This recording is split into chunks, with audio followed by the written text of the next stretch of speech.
মালদার মৃত ছাত্রের দেহ দ্বিতীয়বার ময়নাতদন্ত। মানিকচকে অষ্টম শ্রেণীর ছাত্রের রহস্যজনক মৃত্যুর ঘটনার অবশেষে 14 দিনের মাথায় মৃত ছাত্রের দেহ দ্বিতীয়বার ময়নাতদন্তের জন্য নিয়ে যাওয়া হলো কল্যাণীর এমস হাসপাতালে। হাইকোর্টের রায়ে বুধবার রাতে ভূতনির কেদারটোলা থেকে মৃত ছাত্রের দেহ পুলিশের তদারকিতে কল্যাণীর এমস হাসপাতালে নিয়ে যাওয়া হয়।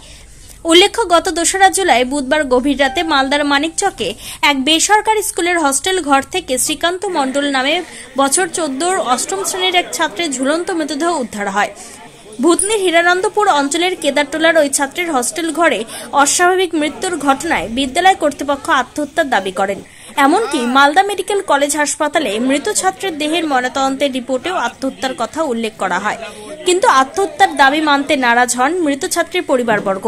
তারা অভিযোগ করেন শ্রীকান্তকে স্কুলে নির্যাতন করে মারা হয়েছে, তাই তারা স্কুলের প্রধান শিক্ষকের বিরুদ্ধে শাস্তিমূলক ব্যবস্থা গ্রহণের দাবিতে মৃত ছাত্রের দেহ দ্বিতীয়বার কল্যাণীর এইমস হাসপাতালে ময়নাতদন্ত করার দাবি তুলে মৃতদেহ বাড়িতেই ফ্রিজে সংরক্ষণ করে রাখেন এবং তারা হাইকোর্টের দ্বারস্থ হন। সেই ঘটনায় বুধবার হাইকোর্ট মৃত ছাত্রের দেহ পুনরায় ময়নাতদন্ত করার নির্দেশ দেয়।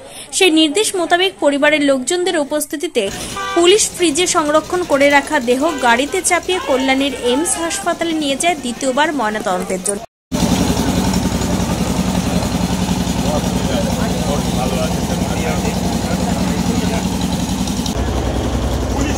কোর্টের ঐতিহাসিক রায়, যেটা পুনরায় ভূতনির কেদারটোলার শ্রীকান্ত মণ্ডলের বডি কল্যাণীর এমসে পুনরায় পোস্টমর্টম করা হবে। এটা প্রেম কুমার মণ্ডলের পরিবারের যেরকম খবর, ওটা ভূতনিবাসীর ঐতিহাসিক জয়। আমরা ওর বাড়ির পাশে ছিলাম, পরিবারের পাশে ছিলাম, ওটা ভূতনিবাসীর পাশে ছিলাম। যতক্ষণ এর সুবিচার না পায় ততক্ষণ পরিবারের পাশে আছি।